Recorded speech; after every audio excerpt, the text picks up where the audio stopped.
Bonjour, bonjour à vous toutes et à vous tous. Je suis Alain de l'agence de voyage Nova Voyage. Je réponds, je fais des petites vidéos pour répondre aux questions ponctuelles. Voilà, donc nous sommes aujourd'hui le mercredi 1er juillet 2020. Il est 11h30 heure de France. Donc cette vidéo est avant tout pour Bertrand et sa famille et puis pour les autres. Ceux qui tombent par hasard sur la vidéo et puis peut-être intéressés. Et aujourd'hui, c'est uniquement la question du voyage au mois de juillet, vers le 10 juillet, Paris, Liban, pour une dizaine de jours, 10-15 jours, et puis ensuite Liban, Paris. Video hôm nay là chỉ xin kính chào quý khách của Nova Voyage. Video này hôm nay chỉ trả lời cho một người khách người Pháp, quốc tịch Pháp và muốn đi Liban trong cái khoảng thời gian bệnh Covid-19 này, chứ không phải là video để đi Việt Nam. Voilà. Une petite parenthèse, pourquoi je fais des vidéos? Parce que depuis fin janvier 2020, pour pouvoir répondre à toutes les questions et conseiller mes clients, au début c'est par téléphone comme tout le monde, et ensuite c'est des messages dans les petits groupes de Facebook, Viber, WhatsApp, Yalo et autres. Et au fur et à mesure, la situation sanitaire devient beaucoup plus grave, etc. Et donc avec les restrictions, les fermetures des frontières, etc., etc. Et le confinement, etc. Donc c'était vraiment assez compliqué. Et malgré tout, j'arrive à faire des écrits de plus en plus longs, parce que c'est pas simple. Il y a toutes les situations. Les gens qui voulaient aller à l'étranger, et pour X raisons, les gens qui voulaient revenir, il n'y a pas d'avion, etc., etc. Donc les gens qui sont, par le fait de fermeture des frontières, deviennent des sans-papiers, enfin, les papiers ne sont pas en règle. Et ça durait jusqu'à mi-juillet, mi-juin à peu près, où on pense, enfin jusqu'à début juin, début juin, où on pense que la situation ça va s'améliorer. Et malheureusement, il y a encore des problèmes sanitaires dans d'autres pays, même en Europe, etc. Ce qui fait que les réglementations changent et c'est pas simple non plus. Et voilà, tout le monde était persuadé que le mois de juillet, à partir du mois de juillet, la situation va redevenir normale. Et moi, c'est pareil. Donc, bon, j'ai fait pas d'effort non plus pour chercher d'autres. Mais voilà, donc l'ouverture des frontières n'est pas pour tout le monde, et puis d'autres pays continuent à fermer, puisque en Asie la situation devient plus grave. Il y a des clusters qui repoussent comme les champignons, etc. Voilà, donc ça fait peur. Cette pandémie fait beaucoup de peur. Et donc, les pays ont leur raison valable pour fermer telle ou telle frontière, et ça, je ne discute pas du tout. Et donc, j'ai commencé à faire des discussions groupées sur Facebook, Viber, WhatsApp, Yalo, etc., etc. Et malheureusement, je m'aperçois que même avec ça, on n'arrive pas à rassembler tout le monde. Sur Facebook, c'est 8 personnes simultanées seulement, sur les autres, c'est plus ou moins. Et puis, pour pouvoir discuter avec tout le monde, il faut se fixer une date, les horaires, selon l'heure de France et pour l'heure à l'étranger. Et puis, tout le monde n'est pas forcément dispo, tout le monde n'a pas forcément une connexion Internet apte à des discussions comme ça, etc., etc. Enfin, il y a plein de problèmes. Ça répond bien aux gens qui sont présents et qui discutent ou qui n'étaient là que pour écouter, mais pour les autres, ça reste encore des points, voilà. Donc ça répond pas. Et après cette discussion téléphonique, par téléphone, en direct, sans la vidéo, parce qu'avec la vidéo, la connexion Internet passera encore moins bien pour les autres. Et voilà. Donc ce qui fait que même après cette discussion groupée, je devais préparer aussi à faire les écrits. Et donc quand je réfléchissais la manière de faire par écrit, je me suis aperçu que ça va être très très long et je vais retomber sur le même problème qu'au début, c'est-à-dire que je fais des écrits et les gens continuent à me reposer des questions, parce que les écrits c'est pas simple pour tout le monde. Et chacun a ses besoins, ses difficultés, etc., etc. Et on n'arrive pas à savoir. Enfin, les gens ont toujours des questions, voilà. Et donc là, depuis quelques jours, j'ai fait des vidéos. Donc, vous savez que vidéo, c'est un bulletin de vidéo bulletin d'information donc qui est valable temporairement, hein, d'accord.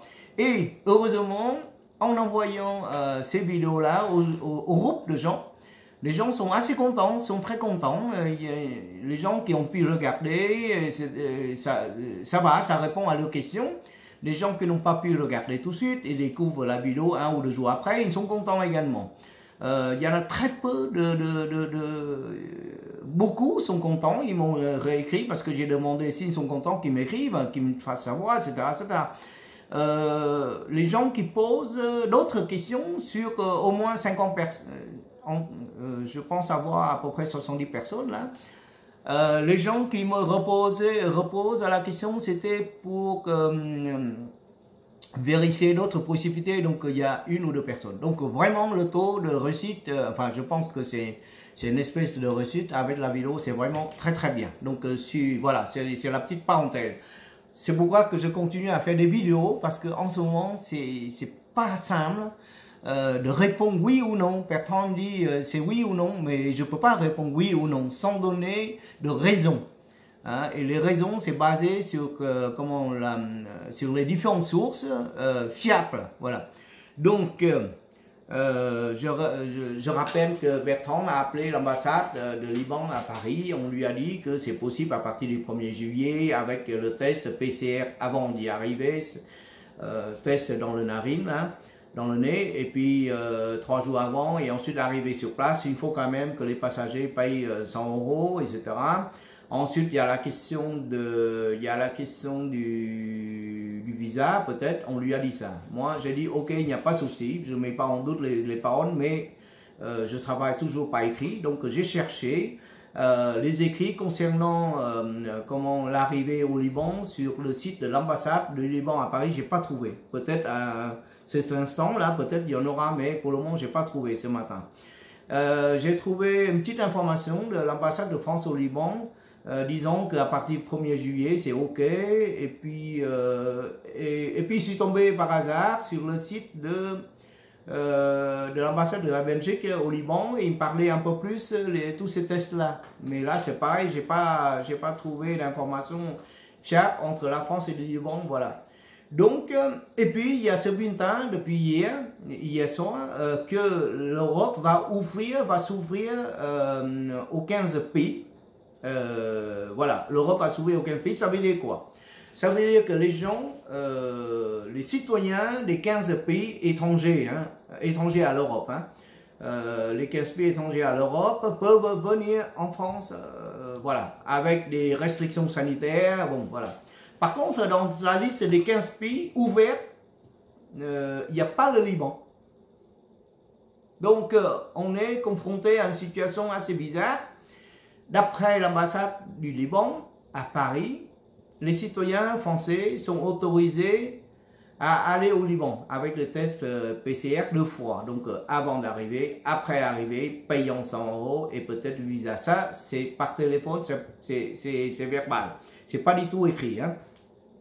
Et puis, vous avez les écrits de l'État français signés en accord avec l'Europe Schengen, autorisant les pays de venir en France, mais le Liban n'est pas mentionné dedans. Entre autres, vous savez que les États-Unis, c'est pas non plus autorisé à venir en France. Les citoyens, hein, les Français ou les citoyens européens qui sont coincés aux États-Unis, ils sont toujours, il n'y a pas de restriction, ils peuvent toujours rentrer en France et en Europe sans aucun souci.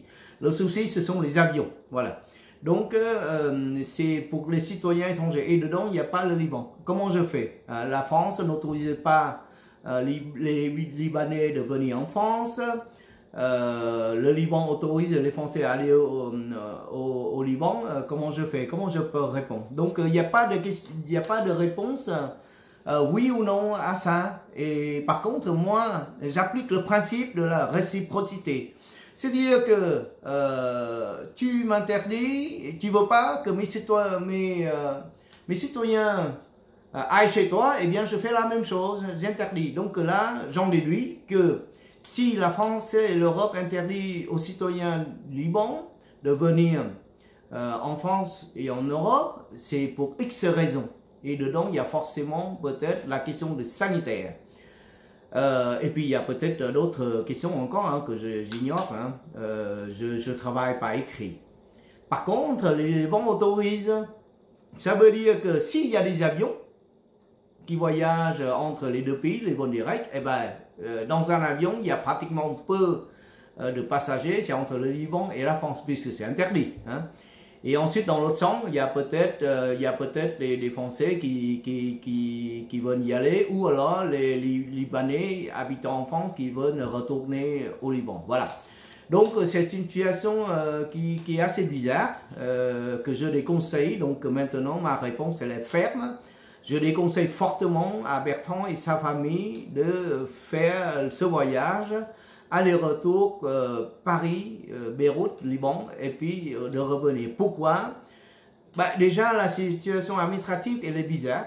Et puis peut-être que d'ici là, et puis peut-être d'ici là, si la date de départ le 10 juillet, peut-être que ça va s'améliorer, mais peut-être que ça va être plus ferme, c'est-à-dire que le Liban pourrait être amené à interdire complètement, voilà. Donc, et les billets d'avion sont assez chers, bon, je ne sais pas pourquoi, enfin, moi, je n'ai pas regardé, hein, mais Bertrand m'a dit que les billets sont assez chers.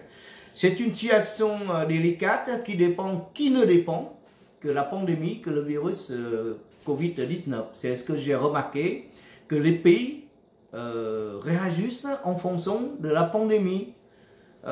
S'ils s'aperçoivent qu'il y a des clusters un peu partout dans certaines régions, eh bien les règles sont plus restrictives jusqu'à l'interdiction des frontières.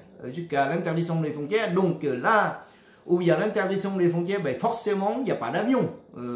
Ou alors il faut être fou pour faire le voyage, pour voler les destinations où il y a très peu de monde, hein, les avions commerciaux, hein, je parle, pas les vols spéciaux. Donc les avions commerciaux sont là pour gagner de l'argent, hein, c'est pas pour faire de l'humanitaire. S'il y a des avions de rapatriement ou humanitaire, ça reste le ressort des États, donc la France ou le Liban. Pour le moment, il n'y a pas d'avions dans ce sens-là, des avions humanitaires. Il n'y a que des avions commerciaux, donc les avions commerciaux, ils volent que si il y a le taux de remplissage. Donc, si Bertrand veut toujours y aller, c'est ce que j'ai déjà dit, hein, il y a ce risque-là que si l'avion n'est pas rempli, la compagnie est en droit de décaler pour X raisons, hein, de décaler la date du vol, les horaires, etc. Donc après, ça va devenir compliqué.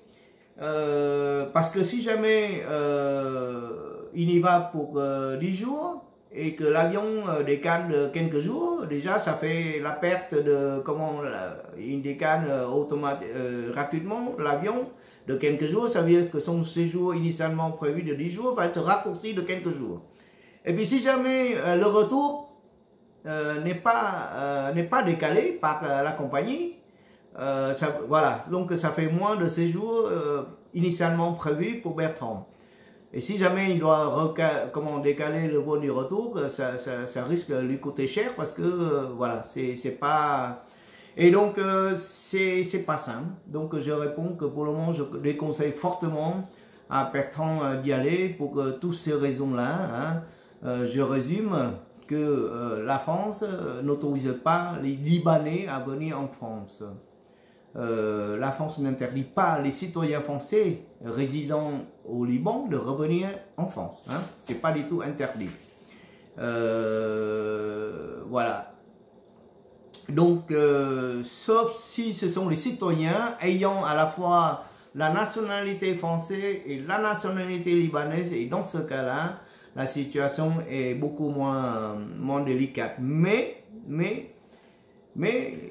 ça dépend des avions. Hein. Donc, il faut être très très vigilant que même si on voit sur Internet les avions, etc., il faut savoir que c'est déjà arrivé, qu'il peut très bien afficher des plans de vol et puis il peut très bien soit annuler, soit décaler. Voilà. Donc, tout ça, il faut être vigilant. C'est pas simple. Et puis, ces tests-là, c'est pareil. 3 jours avant le départ, si jamais par malheur, vous attrapez un truc, on ne sait pas trop ce que c'est, parce que le test PCR, donc c'est par le nez, n'est pas fiable non plus à 100%.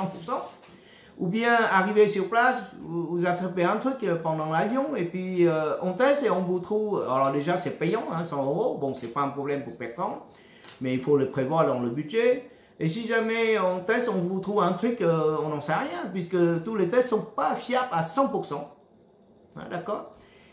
Et bien là c'est pareil, il y a des restrictions sanitaires, peut-être 14 jours, confinement, voilà. Donc il y a beaucoup de choses que je sens pas du tout bon pour ce voyage-là.